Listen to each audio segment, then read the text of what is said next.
मध्य प्रदेश में apex bank भर्ती में प्रदेश सरकार के मंत्री विश्वास सारंग के करीबियों की नियुक्ति का आरोप लगाया गया, जिसके बाद मामले ने तूल पकड़ा है। अब सारंग पर लगाए गए आरोप किस हद तक सही साबित हुए या गलत साबित हुए हैं, इस रिपोर्ट में आप देखिए।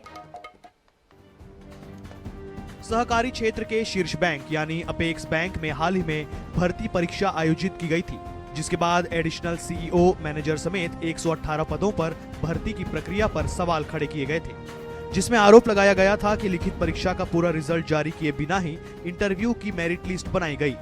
हालांकि जब हमारी टीम ने इस मामले की जांच की तो वो पूरी तरीके से भ्रामक निकली।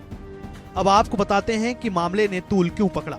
दरअसल तेजी से वायरल हो रही खबर में आरोप लगाया गया कि वर्तमान खेल एवं युवा कल्याण मंत्री विश्वास सारंग के ओएसडी और उनके रिश्तेदारों की नियुक्ति कर बिना परीक्षा नंबर बताए सीधा मेरिट लिस्ट जारी कर दी गई।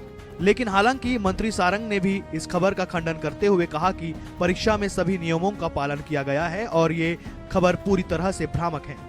ये भी गलत भ्रामक न्यूज दी गई है। जो इंस्टीट्यूट, जो मैंने बोला IBPS, institute of banking personal selection, यही समस्त आरबीआई, व्यवसायिक बैंक, आरबीआई, नाबार्ड, आरआरबी आदि के कर्मचारियों की भर्ती भी यही संस्था करती है। कहीं भी किसी भी तरह का कोई बात नहीं हो। मुझे आश्चर्य है कि मेरा नाम इस बात पे लिख दिया गया कि मेरे ओएसडी हैं। ओएसडी तो पता कर लेते, ओएसडी तो लिखित में उसका आदेश होता है।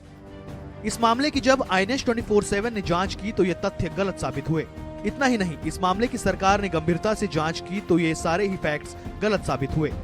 इसमें बताया गया कि संजय भटनागर विश्वास सारंग के ओएसडी नहीं थे।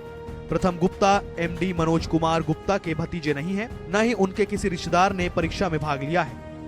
अपेक्स बैंक के ओएसडी अरुण मिश्रा के किसी भी रिश्तेदार के द्वारा उक्त परीक्षा में भाग नहीं लिया गया है और न ही संकल्प मिश्रा उनके भतीजे हैं। रिटायर्ड जॉइंट रजिस्ट्रार एसएन कोरी की बेटी मोना नहीं है।